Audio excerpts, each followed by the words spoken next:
week, hasn't it, everybody? And I appreciate y'all being here. I appreciate your attention. I know it was an arduous event. All of us sitting here listening through that, all of the breaks at the bench, all those interruptions, it can be very annoying. It can take a lot of time. It's very distracting, but those things have to happen. In the voir dire, you'll remember, I stressed to y'all extensively about the Constitution. This is something we don't take for granted in a criminal case. Some people may want to downplay it. Some people may want to compromise our rights, the responsibilities, and the privileges that we have. They can't be. They cannot be compromised in the slightest event. This is a privilege we have. It's a constitution that is endured. It was created by hardship for men and women like us to live under the system we have. This system goes, we'll never have it back. We will never get it back. And it is at jeopardy at this stage. I told you that the founding fathers in this Constitution, they recognized that liberty comes with an extreme price. To deprive somebody of liberty comes with a lot of responsibility. Not coming in here, throwing a bunch of mud on the wall and saying, yeah, there you go, there you go. Oh, she lied about this, or here's another misstatement, or here's another misstatement. Laurie Shaver is not on trial for lying. Laurie Shaver is not on trial for bank fraud. Think about that. That the state has the audacity to come in here and state, money's moved, thus she committed a murder.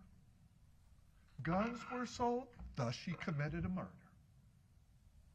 There's a car in the yard and a misrepresentation, somebody went somewhere, thus causation. That's a huge leap, an extreme leap. Remember we spoke about in voir dire, and I kind of used an example, and I said, I had seen on TV about, and I believe it was Joe Rogan and Jordan Peterson talking about, I think it was Rogan talking about, and he said, I see photos and stuff and talk about UFOs. And he said, and I hear this, and I hear this, and I hear this. He goes, I really would like to believe in UFOs. And he says, but, there's just not enough to put it all together for me. And Jordan Peterson said, yeah, that's a conspiracy theory. What does the state put together here this week? A conspiracy theory. She lied about this. Here's a misstatement. Here's a misstatement here. Here's a misstatement there. She must have murdered the guy. Think about that. Think about the draw and the stretch that the state has put out. Well, she had a motive. All right. That's a big stretch. Okay? I want to talk about the law foremost. And then we'll go over to some facts. And I'm going to show you, undisputably, irrefutably, how more than one reasonable doubt exists in this case. And we know what your responsibility is. And I just ask that everybody abide by it. In the instructions, it talks about, yes, what are the elements of a homicide? When the killing, excusable homicide, now we're talking about. When the killing's committed by accident or misfortune. Okay, was Michael part of his own misfortune? Obviously. 2, when the killing occurs by accident, misfortune, or in the heat of passion. Okay, Michael brings on his own death. Michael comes to the house when the state never established his right to be there. We know there were injunctions in place periodically. 3, when the killing is committed by accident or misfortune resulting from a sudden combat. All right. The state wants you to believe Laurie lied about this, or there's a misstatement here, or she's sleeping around. Why did we have to hear that testimony to disparage my client? To think they're going to get emotional impact out of you? Is that relevant to this cause? Is it probative to a material fact that you have to decide? No. It's disparagement for the attempt to pull an emotional result out of you to fill in a verdict form. I told y'all at the beginning in my board item, the state has a responsibility to seek justice. And I said, what is the state seeking here? They're seeking a verdict. That's what it is. So most of what you heard, if not all of what you heard, is an emotional ploy for you to go back there and out of anger for Laurie Shaver, fill in a verdict form for the state. That's what's going on. That's what you've heard this week. Second-degree murder. Mr. Camuccio went over the elements, so I'll briefly touch on it again. The defendant's dead. Yeah, we know he's dead. Okay? The death was caused to by the criminal act of Laurie Lee Shaver. Okay. Has any single witness taken the stand and shown you one piece of evidence that established Laurie Lee Shaver killed Michael Shaver? Zero.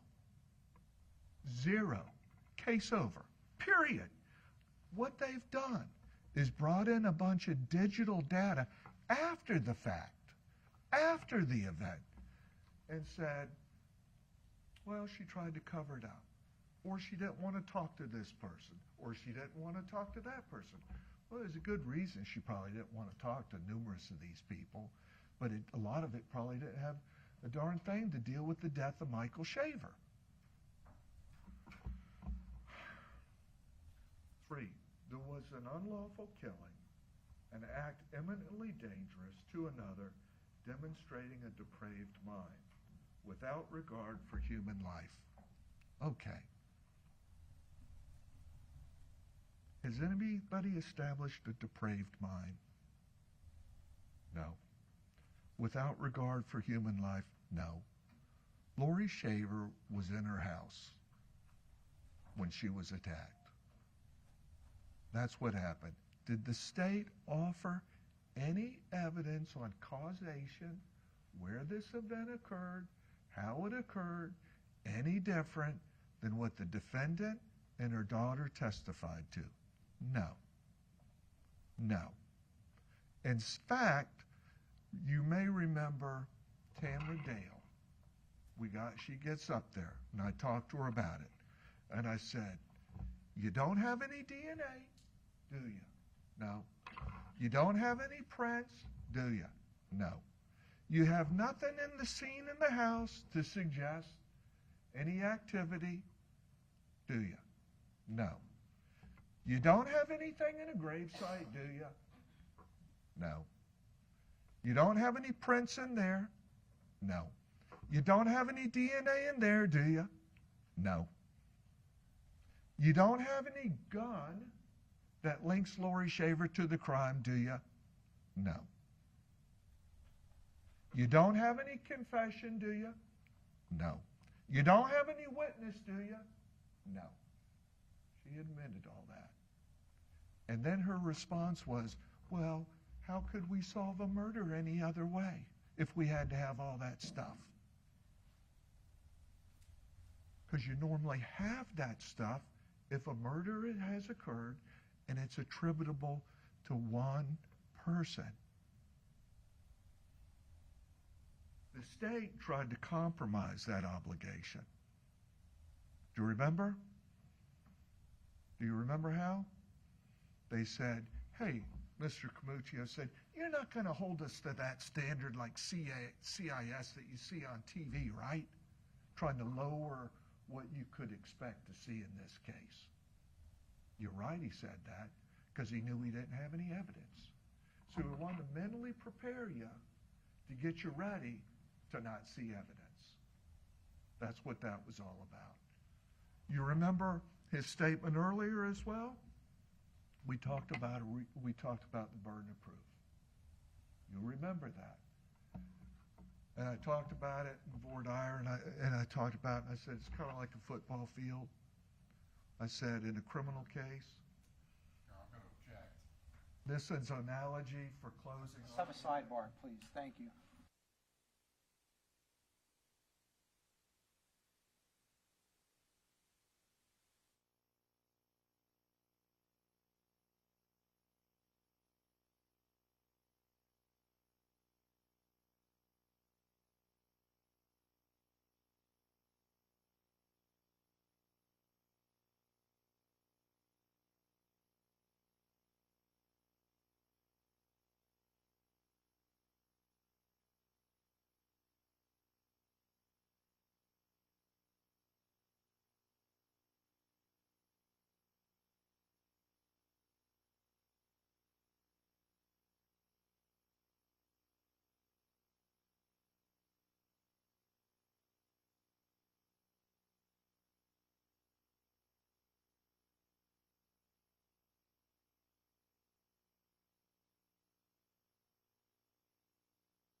Football field. And I said, look, if it was a civil case and the standard is beyond a reason, is by a preponderance of the evidence in a civil case, that's just tilting the scale, getting past kind of the center of the field.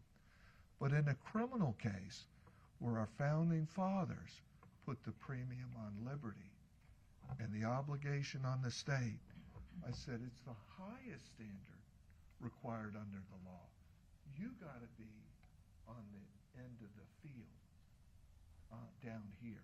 There's a high difference between this, which can't be downplayed in this case by the state throwing some mud on the wall and saying, oh, there was a lie here or there was a lie there. You see, the state can't compromise that.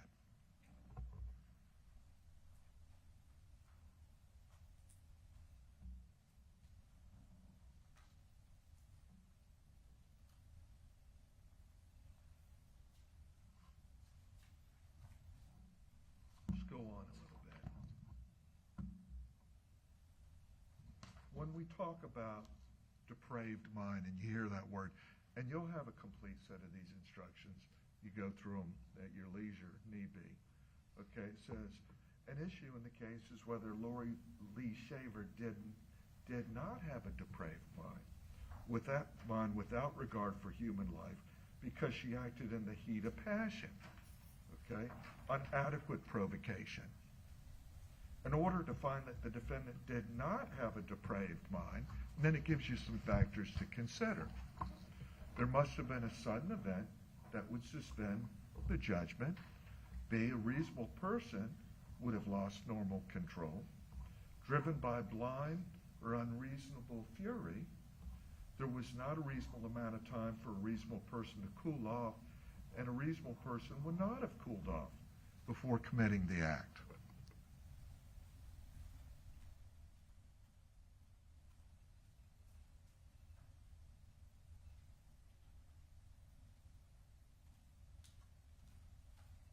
Y'all saw these photos. Y'all know there were repeated acts of violence in that house. This was not a blind event that Laurie Shaver just stepped up for her child and said, I'm not going to act. They knew what was coming. And this is evidence that they knew what was coming. We had multiple injunctions that were filed with the court. Michael Shaver had been prosecuted in the past, and the state wants to sit here and say, hey, this was some blind event and she just murdered her husband.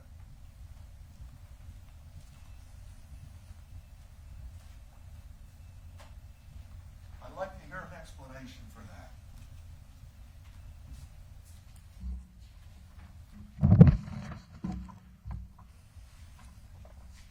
thought so.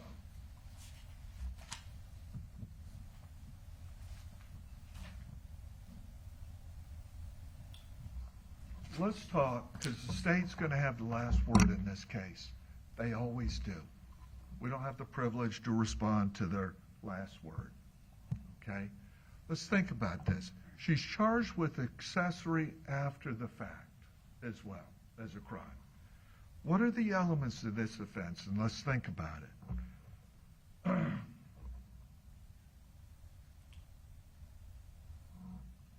They state that a murder in the second degree was committed by another. State has a real courage to announce who that another person is in the elements or in the information. They don't have the backbone to tell you here who the actor is, who the principal is. And yet they'll come into court and say Laurie did it. Then it says, after the murder, Laurie Shaver maintained, assisted, aided, or attempted to aid another person. Stop. Right there. We see and hear talk about money going into the bank or going there. Okay? Is there been any showing in this trial how any money was moved to assist, aid, or attempt to aid somebody in escaping detection of a crime? No. Laurie's using money to live a life, feed her kids, that the state can't not deny is marital money, equitable money, that she didn't have a right to touch it, anything like that. But it's all a pull for you. And then it says, and at that time, Laurie Shaver knew that the other person had committed murder. Okay, let's think about that. That's an important element as well. And I'll tell you why. If you have a right to self-defense, no crime has been committed if somebody dies. No crime occurred. So you'll have to assess, was there a right of self-defense? If so, no crime has occurred. 2, where was money being spent to aid detection for somebody who had not committed a crime? You see? Does that make sense to you?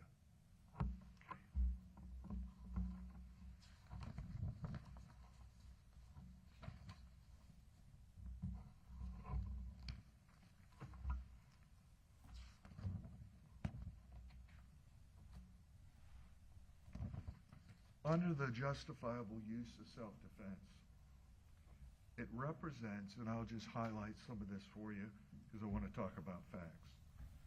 It says Laurie Shaver was justified in using or threatening to use deadly force, or Isabel was justified in using or threatening to use it if she reasonably believed. Now we know the history in this family. That's undisputable. That's physical. That's not to be questioned. Was necessary to prevent imminent death or great bodily harm to herself. Okay? And then it goes on and tells you, well, what's the type of harm that they suspected would happen? Michael's trying to kill her, or he's trying to commit an aggravated battery.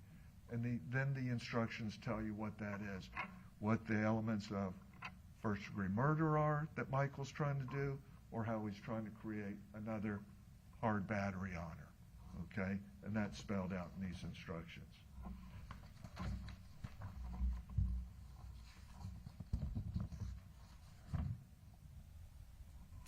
Then the instruction will tell you as well that justifiable use of force is justifiable if Laurie or Isabel reasonably believed that the force was necessary to prevent imminent death, meaning that a murder, attempted murder on her, or great bodily harm. Has the state eliminated this defense? No, not at all. They want to throw mud on the wall and say, well, she lied here. She spent some money here. But they can't say first and foremost she didn't have a right to defend herself, to establish that a crime even occurred. It's actually, listening to this case, I gotta tell you, I'm spun around listening to it. The judge is going to give you an instruction because they've made an issue in this case out of this. And it's an important instruction because it kind of strikes a nerve in all of us. And it says this: you must understand, no individual has any duty to report the commission of a crime simply because they observed a crime having been committed. Laurie Shaver could watch Jereme Townshend shoot somebody and had no duty to call the police. Isabel would have no duty to call the police if she hadn't shot him or done anything. Okay? That's a fact. That's a law. The state will act otherwise. Like, no, they could have called 911. Why didn't you call 911?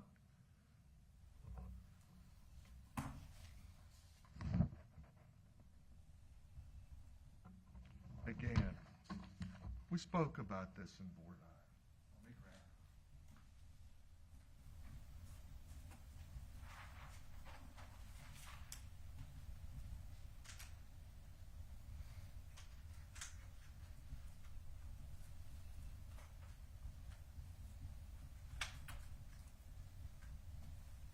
Foremost, I'm going to say, excuse my handwriting. Okay? Probably the worst penmanship in the state of Florida, anybody. But anyway, the judge will tell you that a reasonable doubt, and they're in your instructions. I briefly spoke about it because this is very important. If there's one reasonable doubt, it is the requirement, the responsibility, the necessity of any and every jury to return a verdict of not guilty. Not guilty. How does it arise? From the evidence. It can arise from the evidence itself. It can arise because of the lack thereof in the evidence. It can arise by a conflict in the evidence. Those instructions tell you. And they further say that if your feeling is not stable, but one that wavers and vacillates, you got a reasonable doubt. You see? Now let's shift over to the facts and talk about some of those facts. One we spoke about, and I want to remind you, the burden of proof is entirely on the state. Ms. Shaver was not required to take the stand, expose herself to criticism, ridicule, or a misstatement here or there. That burden stays on the state. We know, in this case, it became evidently clear, and should be to everybody here, that Ms. Shaver was in a marriage that had gone bad. It was a case of where children lived in an environment that, as Isabel said, it just became commonplace to see these things happening. My dad striking, forcefully, acting out on my mom, and she said, I soon developed an attitude of feeling a need to protect my mom. I soon just responded with a attitude of response trying to protect my mom. That's how bad it got. So she said on the day that this happened, she goes, she was kind of in shock, went to school, and just kind of tried to put it out of her mind. And that's what happened. And yet the state, despite all this, wants to criticize that girl who's a victim in this case. Shame on them. This little girl is a victim of a house with continual domestic violence, and the state says, well, why didn't she get counseling? Why didn't she get counseling more?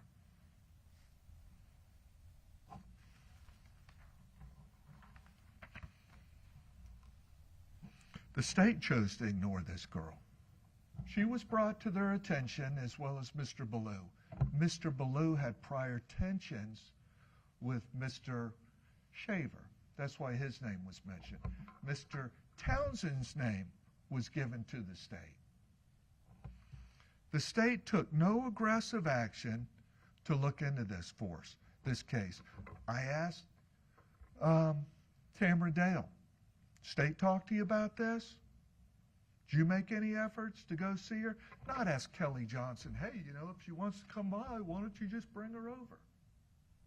I mean, is that investigation? That's not investigation.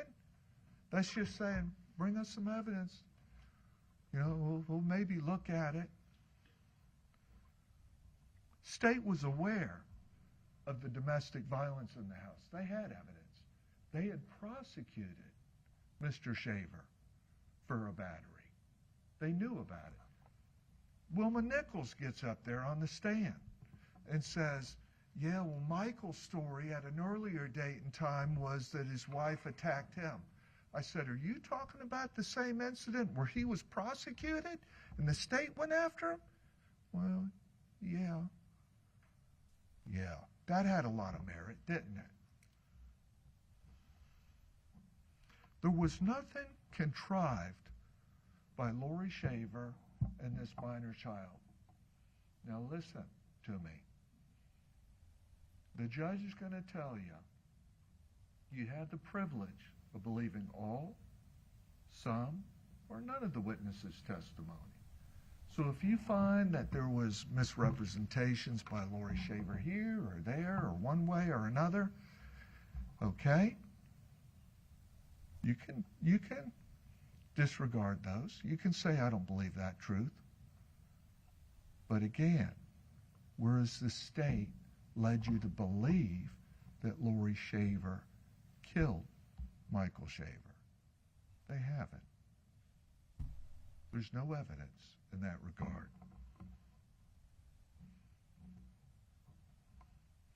We know there was times when Michael was not residing at the residence. That wasn't contradicted.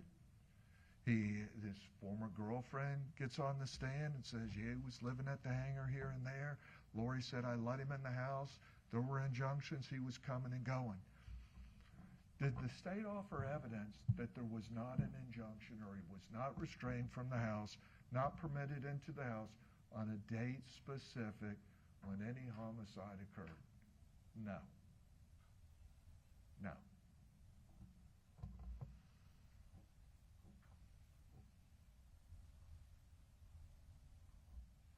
Now, let's shift over to, for a moment, to the digital data. That was interesting to me. Kind of interesting, okay? You got some guy at the sheriff's office, corporal, he had to advise me, that does some tech work out of there. We never heard his qualifications, any experience really he had. Okay, I heard a lot of arguments from him. But we heard Connor take the bench, a man that had been involved in I don't know how many trials, federal trials, trials everywhere. And he had testified in court with his special skills. And he spoke to us real clear and simple. And he said, now think about, he said this, the IP records from Facebook, CenturyLink, etc., at a point in time they expire and don't tell you the physical address it's coming from. They may have IP logs, records, you see, but you don't know where it's coming from. It could be Starbucks, it could be overseas, it could be here or there. So the state, trying to throw some mud on the wall, says, well, look at these IP logs, look at this, look at this. But you know what? It doesn't tell you where it's coming from, any device, or any user. You see? That's a significant fact. So the state says, well, somebody sent this, and somebody sent this, and this went here, and that went there. That would create a lack of evidence, a conflict in the evidence as well. And it certainly would not create stability in the way in which you think about it. if Jereme Townshend is sending some of these, he could be at Starbucks, he could be at his house, he could be anywhere. He could be in a driveway, and he certainly had a motive that can't be excluded.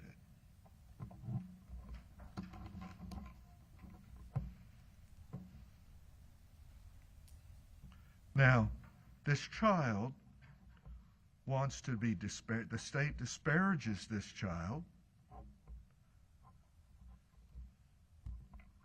because she doesn't know it's state specific. She said sometime in the spring. She didn't say summertime. Mr. Camuccio went on and he said, now today, well, she said the spring and the summer, and that's not true. Mr. Camuccio's not presenting evidence here today, but some of his statements were not accurate as to the content of the witnesses themselves.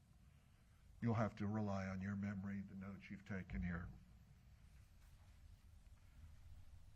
Now, there's a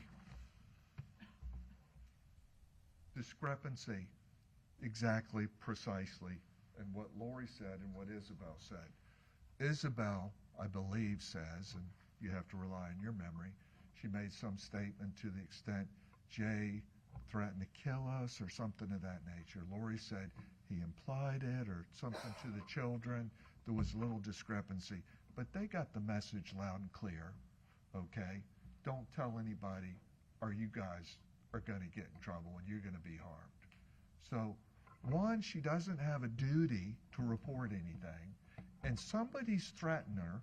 She's been the victim, we know, of repeated violence.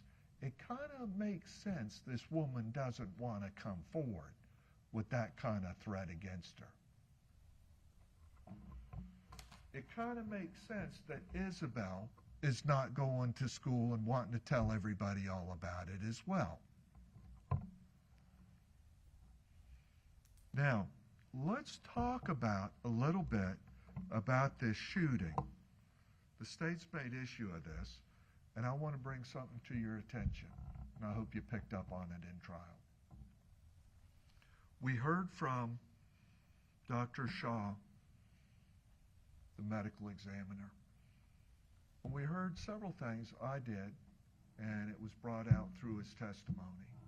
One, he said there was a gunshot here to the rear of his skull, and we know that, okay? And I elicited testimony from him when I said there was no soft tissue on this body, correct? Yes. And I said, could it be that somebody shot through some soft tissue and that may account for the presence of the shrapnel? He says, yeah. And so you may have a bullet that goes in, exits an eye, and there's some shrapnel in that skull. I asked him, did anybody do any meteorological testing on the fragment together with the shell to see if they were linked together? No? Now, who's in charge in directing them to do these things? The state. Does that create a lack of evidence? Correct. Does it create a conflict in the evidence? Yes. Does it create stability in your mind? It shouldn't. Okay. Whose obligation is that and the burden rests with to come in here and prove these facts? The state and only the state.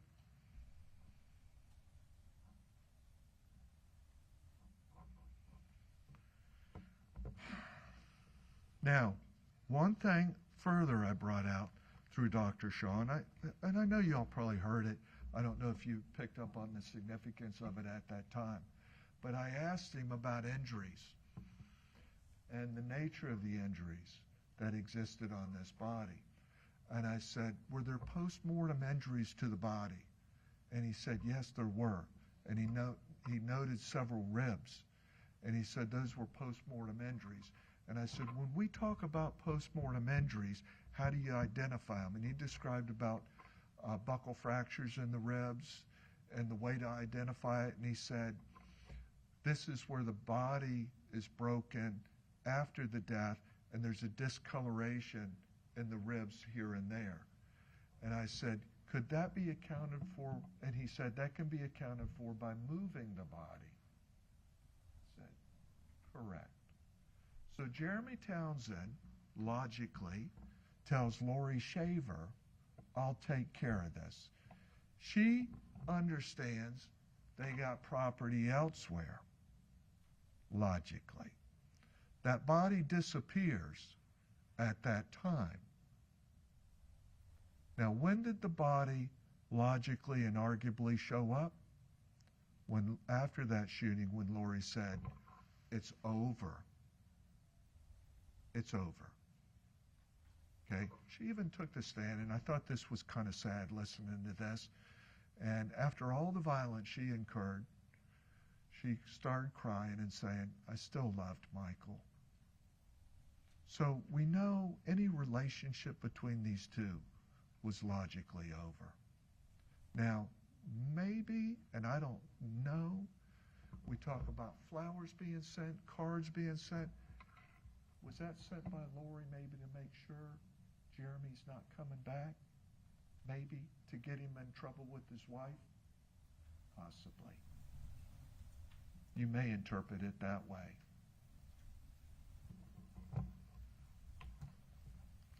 Now, we also heard from Mr. Cios, remember?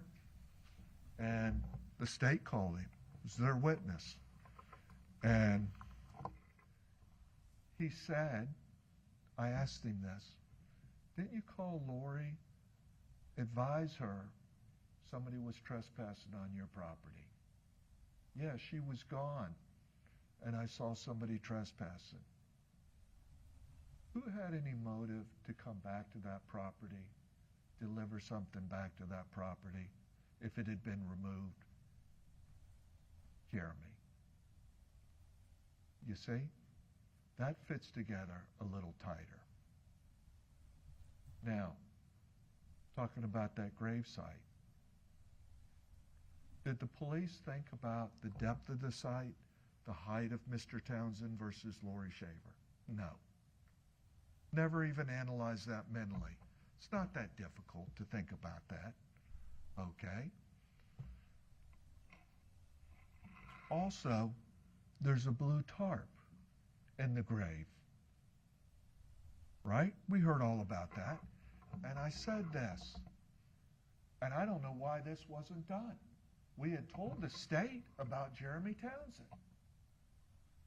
I said, did anybody do a financial audit of anybody's accounts to see who may have purchased a blue tarp?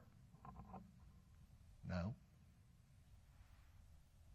They should have. I'm telling you, if they had one on my client, they'd be in here waving it up in the air. It's her tarp.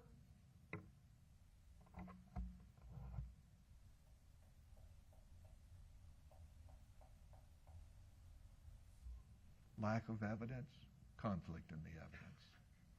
I asked the officer as well.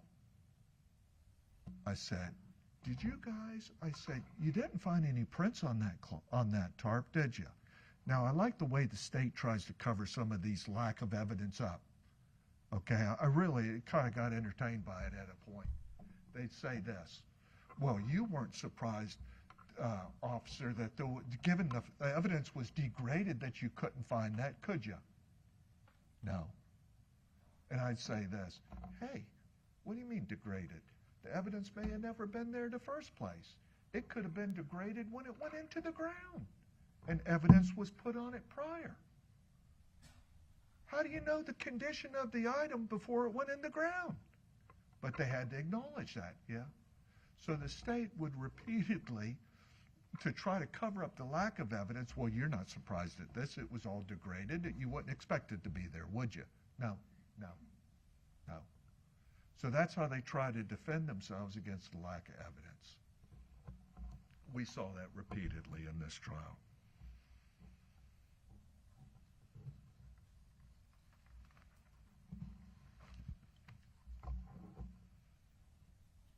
Now, we heard with regards to the tarp,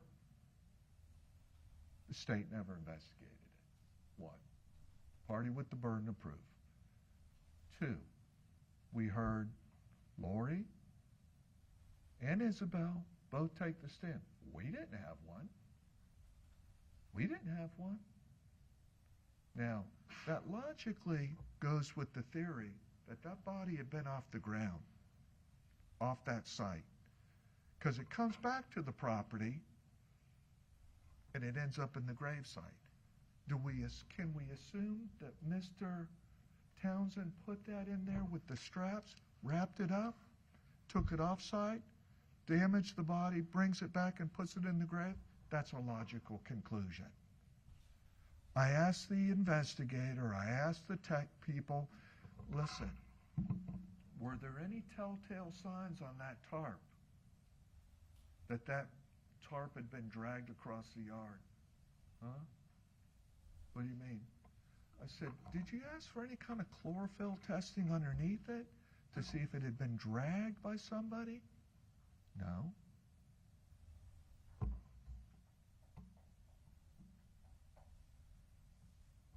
You see? Do you know if Laurie took it out there? I don't know. Do you know the distance from the house? No, we don't. Somebody else can tell you that. So what does the state do? They offer some evidence showing she's working out, and you're just to jump to this conspiracy theory and say she could have dragged it out there? She could have done this? She might have done this? For you to fill in the gaps that the state failed to investigate? And that's what we see in this evidence thrown in your face without a real connection? You look at the forensics. I brought out, state didn't do it, the defense brought it out. There's no DNA in the house, no evidence of how the crime occurred in the house, no prints, no hair analysis, yet there were hairs, okay? No match of any flooring that was found in the gravesite to implicate Laurie Shaver. Those all create a reasonable doubt. The state can't ignore it. Instead, they just want to say she lied about this or she lied about that and she's sleeping around. That's their case. That's the state's case.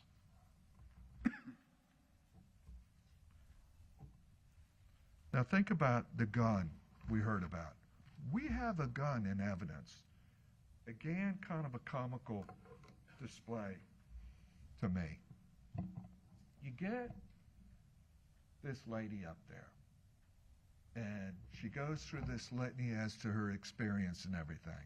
And she talks about, well, it has the signs of other guns, meaning this manufacturer that make Colt or Smith & Wesson that may manufacture a .38. They got a machine. It's going to have ridges in it.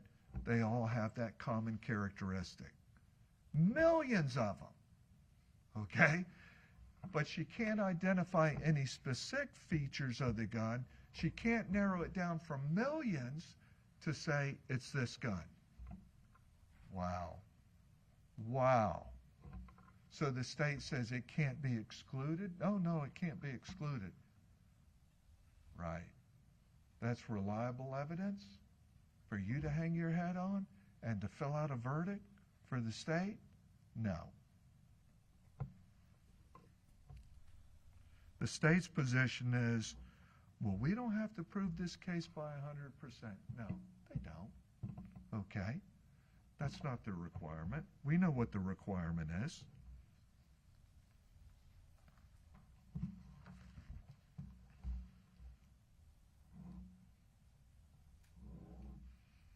When Jereme Townshend, the state was informed of Jereme Townshend, why, ask yourself, didn't they look into his financial records? Lack of evidence. 2, why didn't they look into his Facebook aside from his banking? Do you remember what the testimony was on that by Tamara Dale? Here's what she said. Well, those records were too old. What do you mean they're too old? You're going to stand in here and tout that Laurie Shavers are reliable at the same period of time and not look into Jereme Townshend, who you've been advised shot the guy? And not even look? Not even look anywhere into his matters? No. She was closer to the body. Okay. Now, let's talk about the patio. State thinks that's a big deal. I don't. Why? Because they had cleaned it out to make a pond. We all know that. Okay. They get tired of building this pond, and it sits for a while. Concrete is bought. Now let's think about that. Nobody goes and tries to conceal themselves when they're buying any concrete. They don't go paying cash. They don't go in there with the hat on or anything like that, trying to disguise themselves. It's open and clear. They're not trying to conceal themselves. They go rent a mixer, not trying to conceal themselves, not trying to make it private, or a hidden event. They even post it on Facebook. Like this is a big secret? No. No. Who would do that if they're trying to hide a fact against the public and knowledge? You wouldn't do it that way. That's just common sense. Okay? You take the evidence and then you rely on your common sense or the lack of evidence thereof. That's the point. Who would write their name in concrete on top of a grave of somebody that they allegedly murdered? Not any person in the face of this earth would do such a thing. You got to admit that. So you see, there's another reasonable doubt the state can't account for. We had Holcomb, officer, take the stand and said, oh, it was right in the middle. Okay? Like it was obviously trying to be concealed. It wasn't. When I pressed her on the video, she said, well, it wasn't on the middle, actually. Then the next officer said, well, it was a darkened spot. And you look on the photos, well, there's about 3 or 4 darkened spots all over the place. Okay? Doesn't mean, we know there's a body on there. There is clear evidence of guilt or anything like that.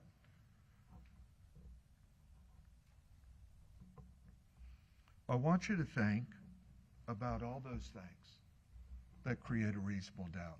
There's multiple, and the state can't excuse that. They cannot excuse those factors. There's a question, who killed, actually, Mr. Shaver? We know there's shrapnel.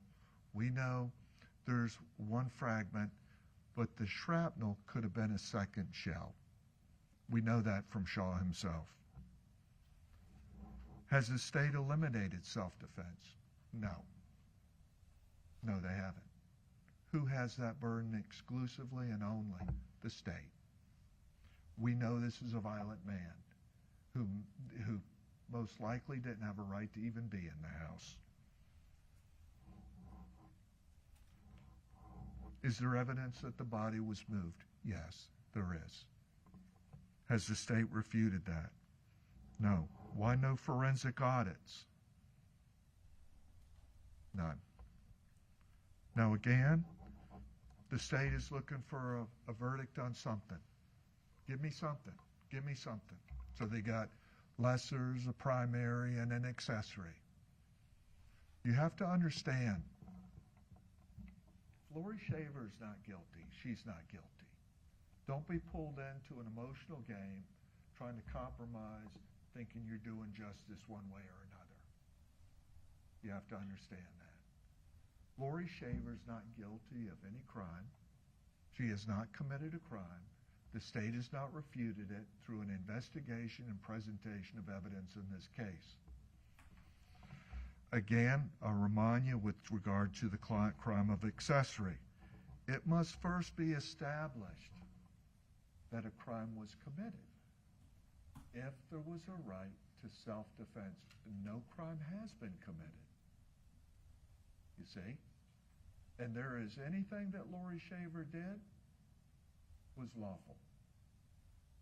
The state can't link up any transaction unjustified or evidence of a cover-up if there is no crime that is committed.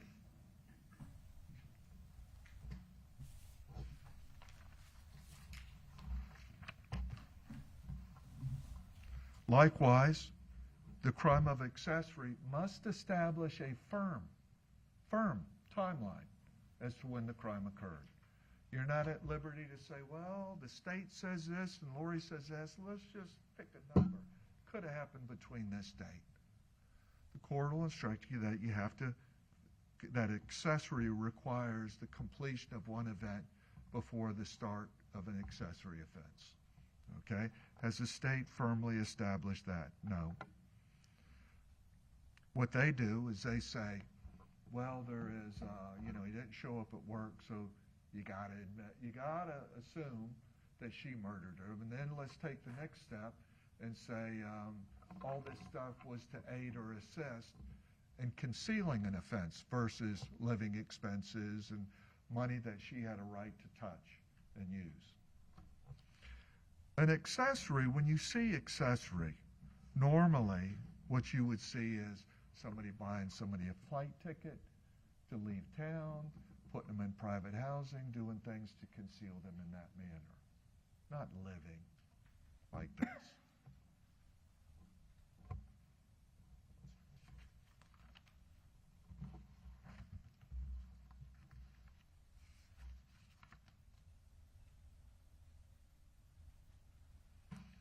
It kind of reminds me, this case, when I listen to it. It's all speculative, what you call circumstantial evidence. I'm sitting here listening, sitting at my table between approaching the bench, I guess, and listening to this, and I'm going, it's like playing a game of Jinko. Sooner or later, this thing's got to topple. You can't just keep putting little boards on top of each other without a firm foundation, you see. It's not going to stick. So the state just piles up some evidence and says, there you go. Come back here, reach us a verdict, okay? Give us what we want. Now again, I remind you, and I'll sit down, leave it to you.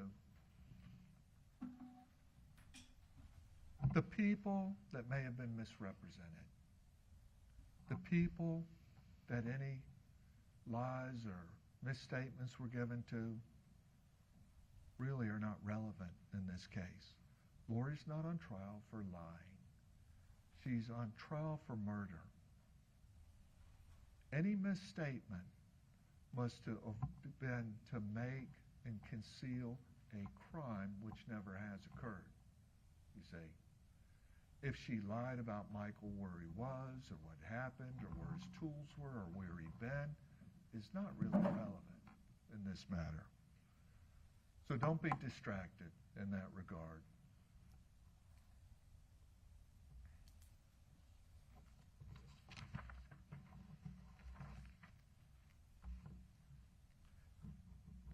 Going back to the digital data, I'll leave on this.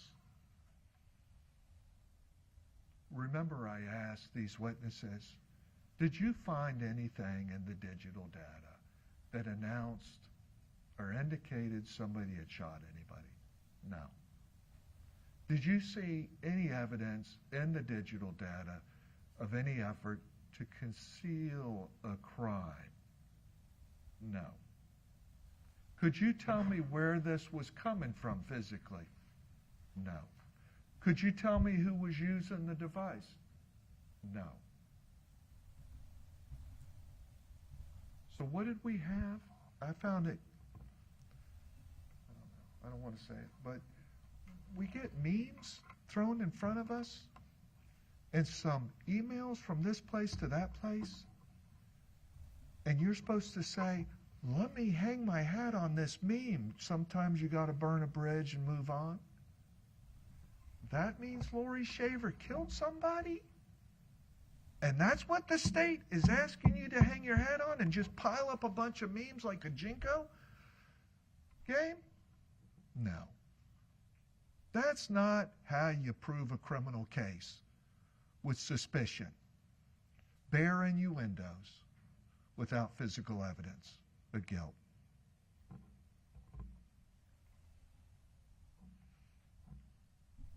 Now you have, likewise, and I mentioned it to these people on cross. I said, you got a certificate over there, a business record certificate from Facebook, right? I'm gonna object. Can we approach? Sidebar, please.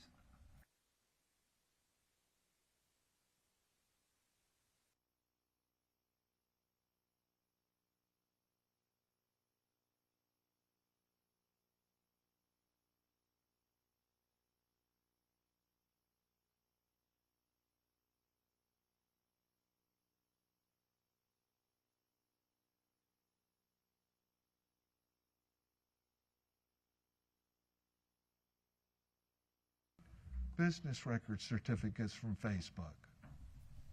Really interesting. I brought it out on cross-examination. I mean, kind of floored by it. But here's what they say. In essence, read them yourselves. Well, we once had this data. We gave it to you earlier. We're sure we gave you something that was accurate, but we don't have the information anymore, so we got to just assume it was accurate. Okay? That's what the state's going to hang their hat on and say this digital data is even reliable for your consideration? That's not even digital data. And we know what Connor said. You can't even link it up from this place to this place because IP addresses have expired the physical location, and the state's hanging their hat on it to throw all this out there. It's unbelievable. Further, the state doesn't even have a computer. There's no computer in this case. Not a computer for them to try to connect it to.